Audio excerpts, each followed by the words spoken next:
ایک شخص ہے، زید ہے، بکر ہے، عمر ہے، خالد ہے، کوئی بھی ہے، وہ بچہ ہے، وہ ایک ایسے گھرانے میں پیدا ہوا، تکبر جس کی صفت تھی، انسانی کمزوریاں ہیں نا، انسانی نقائص ہیں، اس نے تھوڑا سا تکبر وہاں سے لیا۔ اس کے پڑوس میں جو لوگ رہتے تھے وہاں بد نظری تھی، اس نے تھوڑی سی بد نظری وہاں سے لی۔ وہ جس مقام پہ پڑھنے جاتا تھا وہاں لوگ بد کلامی اور فحش گوئی کرتے تھے، بد کلامی اور فحش گوئی اس نے وہاں سے لی۔ وہ جس دکان سے سودا سلف خریدنے جاتا تھا وہ دکاندار بے ایمان تھا، اس نے تھوڑی سی بے ایمانی وہاں سے لی۔ وہ جس میدان میں کھیل کود کے لیے جاتا تھا، اس میدان میں کھیل کود میں حسد عام تھا ایک دوسرے سے، کھلاڑیوں میں، تھوڑا سا حسد اس نے وہاں سے لیا۔ وہ جہاں کہیں سفر کے لیے جاتا تھا، راستے میں اسے کوئی مسافر ملا، کوئی درشت خو ملا، تو اس سے نے تھوڑی سی درشتگی لے لی۔ راستے میں اسے کوئی مسافر نرم ملا تو اس سے تھوڑی سی نرمی لے لی۔ کوئی اللہ سے نہ ڈرنے والا ملا تو اس نے خدا سے دوری لے لی۔ کوئی اللہ کا ڈر سنانے والا ملا تو اس نے تھوڑا سا مذہب دین لے لیا۔ اب یہ ساری تشکیل اس بچے کی کہاں پہ ہوئی ہے؟ اسی معاشرے کے اندر ہوئی ہے۔ اس نے معاشرے کی ساری صفات اٹھا کے اپنے وجود کے اندر پیدا کر لی۔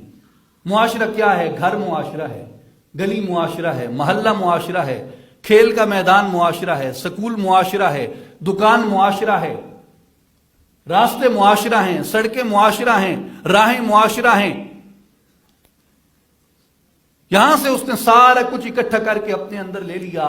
اب اس کے بعد اسے طلب اور شوق پیدا ہوا کہ اللہ کی طرف بھی جانا چاہیے۔ یہ یقین ہو گیا نا کہ مرنا ہے، مرنا ہے، موت آنی ہے، موت کے بعد قبر میں جانا ہے، قبر کے بعد حساب کتاب ہوگا، حشر میں حساب کتاب ہوگا۔ میرے بھائیوں اور بزرگوں، یہ ساری صفتیں جب اس نے اپنے اندر رکھی ہوئی تھی، اب جائے گا وہ اپنے تزکیے کے لیے، تو جب اس کے اندر سے تکبر کو ختم کیا جائے گا تو کیا یہ آسان ہوگا؟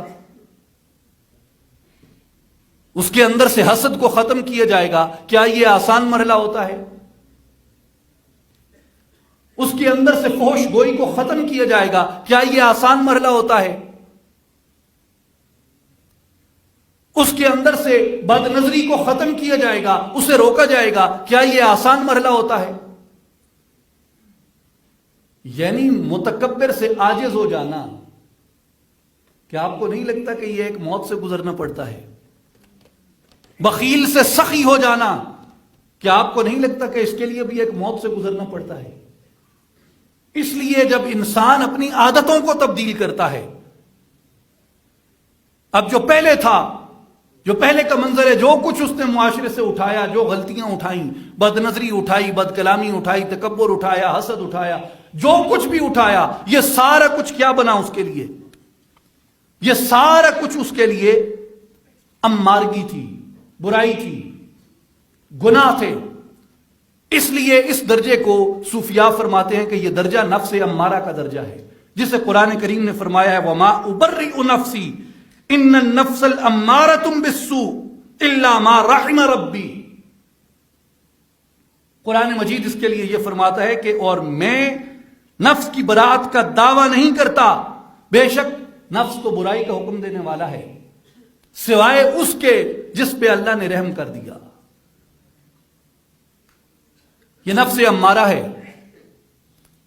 جو پہلی موت ہوتی ہے وہ یہ ہوتی ہے کہ انسان برائی کو برائی سمجھنے لگ جائے،